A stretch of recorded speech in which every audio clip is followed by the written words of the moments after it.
ልብ ላላቸው ሰዎች እንደው የሆነ ቆም ብለው እንዴት ነው ነገሩ ብለው ማሰብ የሚችሉ ሰዎች ብዙ ነገር ያገኙበታል ከዚች ክስተት። አንድ የኛ አሁን የምናወራው የቡድን ስሜት ይዘን ምናምን ሳይሆን انتصارا للدين ለሐቁ ሐቅን ደጋፊ ሆነን የዲን ጉዳይ ሲበላሽ ዝም ማለት ስለማይቻል ዋጅባችን ስለሆነ እናወራለን። አንዳንዶች የቡድን ያረጉታል። እናንተም እነሱ እያለም ያወራል። የት ነህ አንተ ስትለው ቀሱ እኔ ከናንተም ደስ የሚለኝ ወስዳለሁ ከዚህኛው ይላል። ምን ላይ እንዳለ ራሱ ማያቅሰው ራሱን ዳኛ አድርጎ እንደገና በቃ አዲስ ቡድን ነው።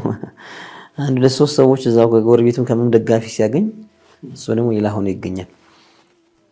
ኒውትራል ነኝ እንደሚሉ ማለት ነው አንዳንዶች ኒውትራልና አላህ المهم ወደ እንትኑ ስንመጣ ኢንሳፈን ካወራ የጎዳና ላይ ኢፍጣር ተብሎ ፕሮግራም ለዚህ ጉዳይ ማዘጋጀት ለሌላ ምን ተፈልጎበት ነው ስትለው ثواب ነው ይላልኩ።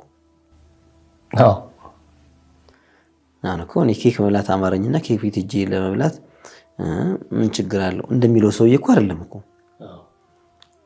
አይስክሪም አማረኝ ነብዩ አይስክሪም አልበልኝ መቃኛ አማረኝ ሸሪዓው ካልከለከለው ምን ችግር ለምን ይተላል ብሎ ሊከራከሩ ላይ ይችላል። ግዲ ለምን ተው ይሄ ግን ከዛ ውጪ ነው። ምንድነው የምትፈልጉት ሲባል ይሄ ትልቅ ስራ ወሪያ ስለሚነገር ማለት ነው። እንዴ ያለው ታላቅ ስራ እንደዚህ ያለው እንደዚህ ይባላልና ثواب ነው የሚፈልገው። ነብዩ አላረጉትም ጎዳና ላይ ተብሎ ያኒ የሚበሉትን እና ብለው አንድ እንግዳ ቤታቸው ሄደው ማስፈጠር ማብላት ሰርተውታል። ከሚበሉት መላክ ሰርተውታል።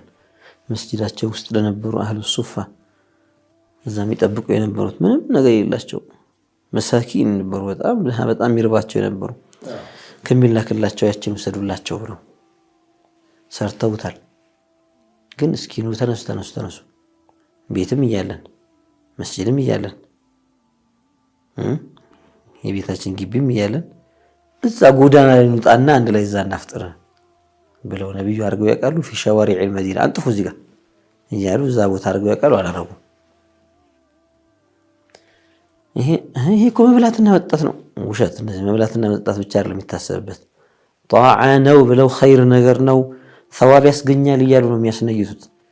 አንዱ ውሃ ሲነይት አንዱ ለስላሳ ሲነይት አንዱ ገንዘብ ሲሰጥ የምትፈልጉት ነገር አድርጉበት ነው። በባዶ አይደለም